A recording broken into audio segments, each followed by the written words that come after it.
China will fight to the end, as the government has declared, and China has now imposed the retaliatory tariff up to 125% against all U.S. exports to China. Now, if things are not handled well, this means complete stop of China-U.S. trade, both ways.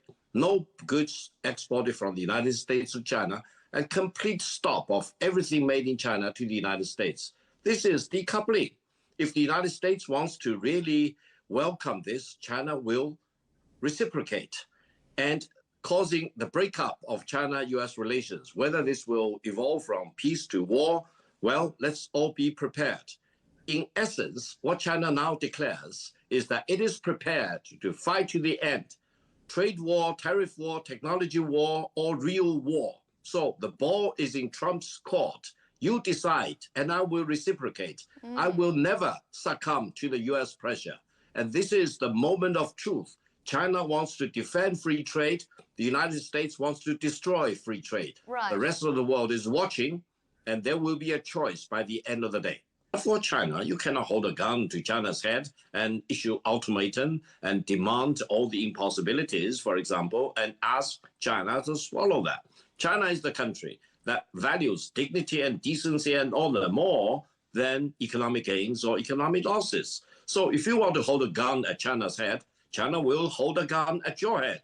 If you want to strike China in the cheek, China will strike you back. That's the decision and the determination of the Chinese nation. This is not belligerency. This is the minimum decency you need to apply to international relations. How can you demand other countries, I will slap you in the face, don't slap me back, otherwise I will punish you more. That's the law of the jungle. The trade war launched by Trump is wrong. It's the wrong war. It's the war against mankind. MAGA, or Make America Great Again, is fine. But you cannot achieve that at the expense of other countries. You cannot achieve your greatness by belittling, by delegating or relegating other countries to the lowest echelon of the hierarchy. Every country has its ambition. Every country wants to be in the first front, first row, for example, and no country should be allowed to trample rules of free trade, to trample international order, and to dictate to others, to issue ultimatum, to hold a gun at your head, to demand submission to my will. This is the law of the jungle, and China will never have a part of that, and China will fight to death to oppose that.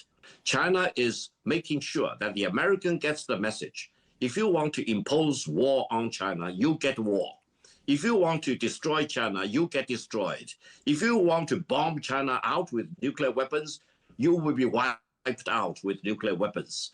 That's the mutually assured destruction theory, mad theory, that everyone in Pentagon, everyone in Washington, D.C. should fully know about. China is not going to be pushed around, and China will fight to the end, one way or another, peacefully or otherwise. So the choice is in Washington. China wants to be a partner of the United States rather than being a slave of the United States.